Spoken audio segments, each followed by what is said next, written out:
I said my manifestation before I came to Jackson State. I said when I get to school, I'm gonna meet people that make music, producers, collaboratives, like people who rap, sing, whatever. And that's exactly what happened my freshman year.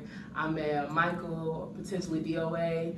That is my very first producer, the one that is near and dear to my heart. Then I met Skin Tone, or Devin, yes. So we all started collabing, AJ, Oz, and that was all freshman year. So it really worked out. I made my first EP freshman year. It dropped January of this year.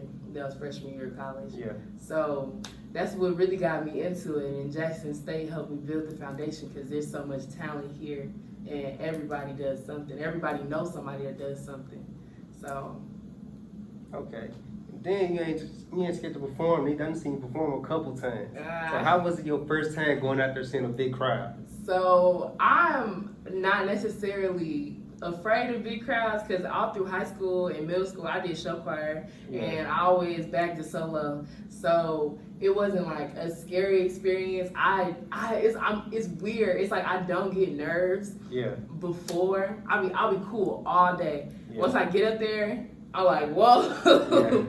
I'm like, whoa. Especially because, at the last performance I did was at the new member. Well, that wasn't the last one I did, but the last performance I did with Unspoken. That wasn't the last performance I did with Unspoken. But at the new member showcase, I had a lot of support. My friends go hard for me. They came out, posters, like they deep, like 40 of them. Like, it's crazy. Like, the love and support I get from people is crazy. And sometimes it can make me a little nervous. I don't know why, but it does. Okay. So now I want to ask you a couple questions about your acting. So you got Miss Singh, I seen you, and then Nuke got Mr. Singh. Yeah. So how did that come about? So, okay, Nook, he got Mr. PTSO. Okay. So, because he had put that shit on. So, okay. Mr. Singh was actually Keon Dixon. Okay. We were the coordinators for the gala. We came up with the concept, we came up with the program, and we ran the whole thing, decorations and all. So that was an election. People voted for us, and then we won. So, yeah. Okay, so how do you manage all this? You still got to be a student. I know you want your personal time. You got to have time for music. Man, drama take up some time. And man, I'll say like, this semester, I'm really trying to learn time management and make sure that I give everybody, especially like with your friends and with my own things, their own time. So I really don't know how to do it. I don't know how to do it, but I know that if you want something, you're going to try for it. You're gonna make it happen. So, yeah. All right. So how do you push your music and stuff out? What all platforms are you on? Spotify, Apple Music, YouTube, TikTok. You everywhere. Mm-hmm. So how do you push it out? How do you market it? How do I market? I haven't really been marketing lately because I'm about to leave the current distribution label that I'm with. And in a little bit, all of my music is about to be removed off of all platforms until I switch into my new distribution company. Okay. So I haven't been marketing lately, but now because of Outspoken Arts Collective, which are like full of goats, full of people who drop gems and who help, like it's really a family. They're really there for anything. So, so I'm really working with them, trying to figure out marketing techniques and, how to push my music. Because my new music doesn't even touch what's out. Okay. Like, people like it, and I love that they like it. I liked it too when I recorded it, but once you start to grow as a person, you start to grow as an artist, it's like it don't hit the same because you got something better in store. A lot of people don't end up thinking about it like this, but music actually a little business too. Because think about it, you're a solo artist. You just said you had a distro deal. And then you think about changing that. I'm pretty sure it's like a whole process behind it. Yes. And then just when you're doing yourself, going to record and stuff, you got to put that money up to go get that studio time. A lot of people get scared to make that investment.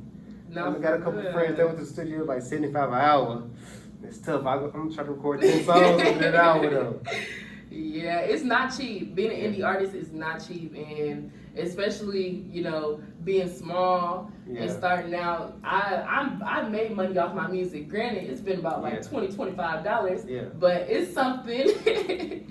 I'll say you really have to save, have your own little side hustle, whatever. Like, do music, you can do it, but you gotta have some other form of income because it's not cheap. I mean, you gotta pay for it. You want to do shoots. Yeah. You gotta make yourself look good. Creating your own image. Like, just even getting into conversations, getting into places like it's gonna cost some money. And what a lot of people don't know, most people pay to perform that's not big. Like a lot of people pay to perform. That is true. I have yet to pay to perform, but I'm not opposed. I'm not opposed. You get in front of the right people. Yeah. That's something you just gotta do. Is marketing yourself. Yeah. And get in front of the right people. Yep. Ain't nothing but a little investment. Yep. So what do you say has been your toughest spot you going through like this music journey? I say like finding my sound, because I don't necessarily conform to just like, even though I say I'm an R&B artist, I really just say I'm an artist and I give people R&B so that they can have an idea of what's going on. But I'm really just an artist. I'm not just a singer. I rap a little bit, you know what I mean? So it's like when trying to find your sound, I'm not trying to sound like anybody else. I'm not mimicking. I'm not listening to somebody else before I listen to my song. I'm just going off of me. So it's really just been a journey trying to figure out, like, do I like this? Like, playing with my voice, trying to figure out what's a hit, what's a miss. That's really been the dilemma here. Yeah, so I know a lot of people do just try to like cater to what other people do. Like when Migos first came out, a lot of people got to try to rap like them. And that's why I don't want to conform to anyone else's sound, because if you sound like the last person or the next person, you're not set apart. They don't see you as different. You gotta understand, like, your sound may be something that a group of people like, and you don't even know. Like, you don't even know. And they don't even know this is like something new for them. So that's why I say, stay true to yourself, stay true to your own sound whenever you find it. And I feel like I've kind of got a hold on it. Still there, still got a little ways to go, but it's a nice little hold. Okay.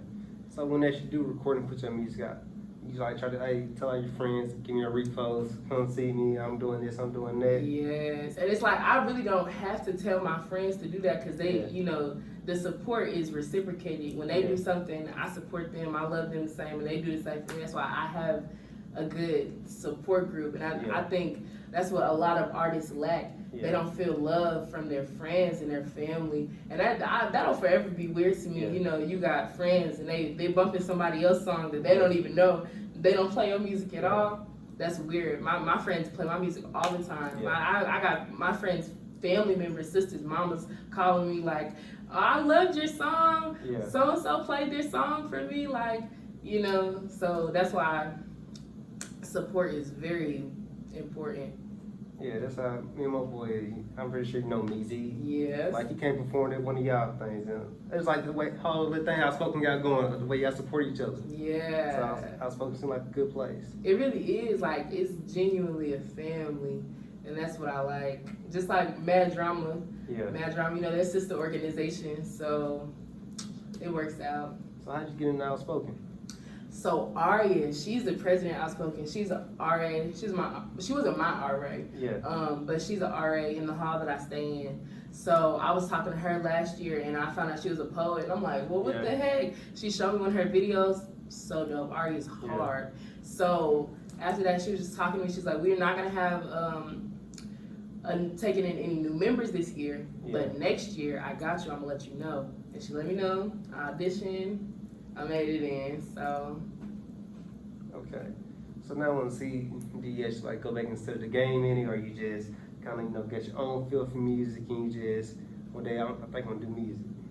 Oh, so I say, really, when quarantine hit, like I've always known I wanted to do music. That was always the goal.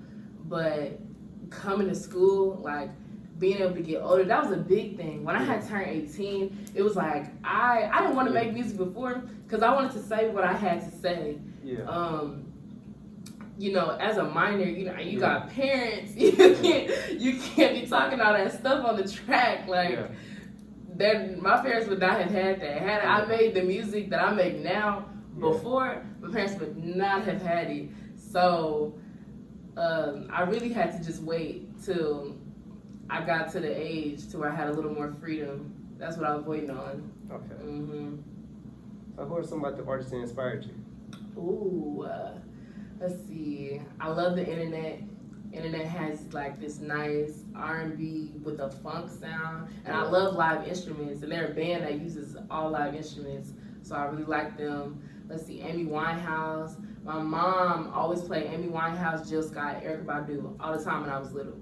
So I really gravitated towards like that neo soul feel, like voices that kind of feel like silk. You know what I mean? Like just that are different. Jill Scott and Erykah Badu, both very different. Yeah. Similar, but very different. And they go like, even with the versus battle, I don't know if you saw that. Yeah. And they had went back and forth. Nobody won because they're just so hard. Like, let's see.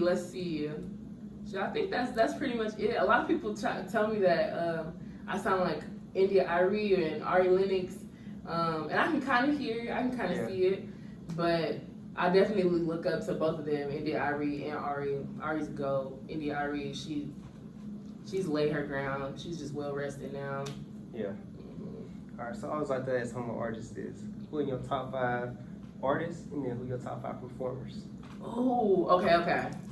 Top 5 artists. Jill Scott, number 1. Got Erykah following her. We have specifically Sid from the internet. Okay. Fire. Frank who? Frank Ocean. I'll let you have it. He's hard. Y'all can't tell me Frank not hard. Channel Orange. Channel Orange, like nobody has made an album like Channel Orange yet. Oh, and then Kendrick. I'm gonna say Kendrick or Cole. They gotta share the little last pinky because To Pimp a Butterfly. Yeah. Nobody could come close to it. Performers, Beyonce is number 1. She knows how to hold the audience. Yeah. Stamina, come on. Meg, 2, for obvious reasons, knows how to hold the crowd. Yeah. Just a good performer. Tiana Taylor is creative. Like, her sets, her fits, like, she's the GOAT. Doja, 4. And they're all pop artists. I haven't tried, getting into pop music yet, just because I haven't gravitated towards like any pop beats that I just like really liked. Yeah. Let's see, that's 4. Who else? Oh, J. Cole. Okay. But as performing wise, I went to a J. Cole concert when I was a sophomore in high school. My mom took me to Chicago, and I got to see Ari, I got to see Anderson .Paak, JID, Boz, like, it was crazy. And he performs with emotions. He feels everything that he says, and you can feel it. I'm all the way in the nosebleeds. Yeah. My tickets were $60. So I still felt like he was talking to me. It was crazy. It was a good experience, though. Yeah. But you left out some key people in. They're going to hate you for leaving off a couple people. You left out Mike. Who? Michael Jackson. Oh. They're going to be so mad. That is right. Michael had girls passing out. Yeah. He had the ambulance waiting outside. Yeah. So, Michael's definitely up there. Yeah. Well, I'll go ahead and get my man real quick. So, for artist-wise, I got to put Michael in there. Okay. Wayne, he'll go. Who else would I go? Michael, Wayne. I got to do Elvis just because he's from Mississippi. Okay. I can't do Elvis because Elvis is racist. I can't. Just somebody from the South. I got to put Mississippi on there somewhere. I got to put Beyonce. Period. And then for that last spot, I gotta put CJ Measy. Okay. Yeah. Gotta keep it in the family. Period. And then performers, I really just got 3. I ain't even say all 5, but I'm gonna say Mike. I can go for Mike, Prince, B, and then last spot, I gotta go Boosie. You ever been to a Boosie I band? have not. Boosie can perform. I think he was just here, wasn't he? Yeah, Boosie can really Okay. perform. Okay. So I won't even leave. I just leave the 5 spot out in there. All right. All right. So next question. All right. So as far as your acting, where did that come from?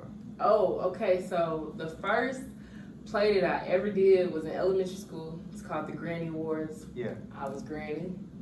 So I've always known, like, I've always been into the arts. Like, I've never been into dancing.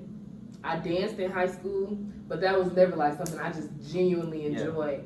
Acting, I loved watching TV when I was younger. I don't watch it as much anymore because I ain't got the time. But it really started in elementary school with the first one, and then all through middle school, I did plays. High school, did musicals and plays. Like, I've always been like pretty active in the arts. Yeah. So, yeah. All right.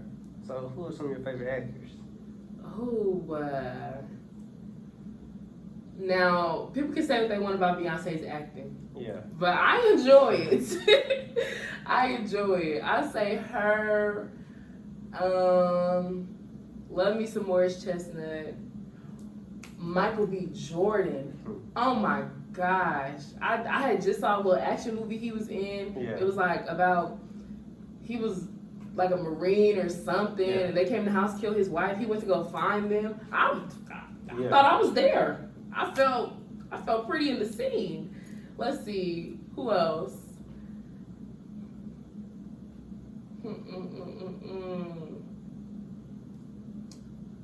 Neil Long. Definitely. Jada Pinkett. Ooh, Will Smith. Yeah, Will. I know y'all did a Sing. I wish I would have played Will from the Out Oh, the Fresh Prince scene. I would have made everybody cry. I would have killed the role.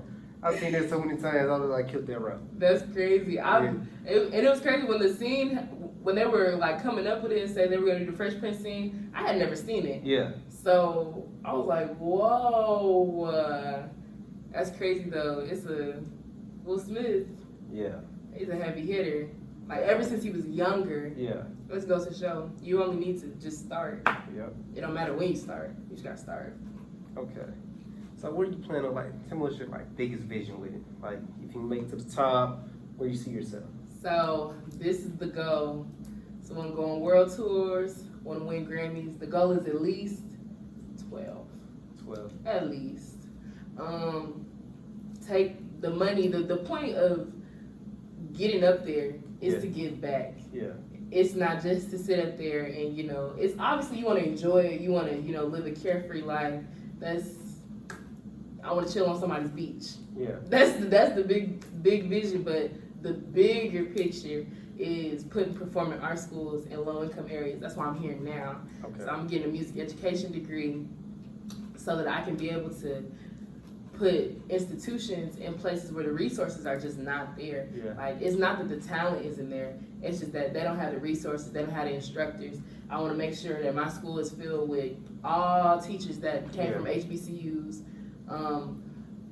good as well as mental health, because the education system, the public education system, especially for middle school, high school kids, is messed up. Yeah. They're not learning what they're supposed to learn. They're not being treated fairly. Like my high school back home is like a prison. Like they're about to have clear book bags, metal detectors, and mind you, we don't live. The city that I'm from is not the greatest, granted, but it's not bad to the point where these kids gotta have clear book bags. Dress code is all over the place. It's ridiculous. So I'm providing a safe space for students to be able to learn freely, grow freely, and get to that next step. Because a lot of the times after high school, kids don't know what to do because they haven't been put in anything to see what they can do. So I'm just here to provide opportunities. Yeah, but she actually said like a key gem though, because even like with you putting yourself, you could be a resource. Mm-hmm. A person could be a resource that needs to be put there. So I like what you said with it. And then bringing that resource to them so they don't have to go to other places to do it. Yes. So I really like that. You should be able to do it in your own neighborhoods where you feel safe. You shouldn't have to go all the way up north, all the way out south, you know, to go get something that you should have right next door. So that's the goal. Just make the world a better place. Once you start creating a place to make better people, you make the world a better place. It starts with just a few. It can start with one. That turns to a few. That turns to many. Okay. So if you do any venue, which venue would you do? Venue? What you mean? So like you got like the Apollo and different stuff like that and those type of venues. I'm ready to do the BET Awards. Yeah. Just because I love the BET Awards. Yeah. Like, it's always lit. I've always watched it when I was little. I can't wait to do the VMAs. It's really like the award shows that I'm looking forward to for real. And then going out of the country. Yeah. Going to France, going, to Asia. Like, I can't wait till there's people who don't look like me, don't speak the same language as me, that listen to my music and just enjoy music. Music is universal. Yeah. You don't have to be a certain way to enjoy it. And that's why I tell you, like, it doesn't matter. Like, anybody could gravitate towards your sound. You don't know where your fans are at. You don't know until you try. Let me see how much of a historian you is of the BET Awards. Who your favorite person to perform at it? Ooh. Okay. Kendrick Lamar and Erykah Badu did I'm a Sinner. What is that called? Don't Kill My Vibe. Yeah. Yes. They did it, and I just remember being like younger, and I already loved that song, and just watching her come out and sing it just like brought everything together. So that was my favorite one, even though it wasn't like a dancing performance. Yeah. It just is a gem. I don't know, man came from when I was like 8 though, when Soulja Boy first came out. And he did the hop about the bed. Hop about the bed, and he did Soulja Boy live. And I went crazy in my room. I was like 8 years old, TV all the way up. Oh my gosh, I remember that. That's so crazy. I say, out of all the hosts though, I remember when Kevin Hart hosted the BET Awards. That was solid. Yeah. And then another memory I like from was like whenever Jay-Z stopped Kanye. Like, yes. Yeah.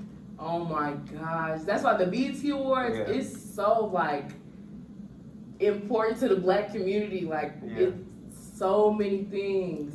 And it really brings out a lot of artists for sure. Yep.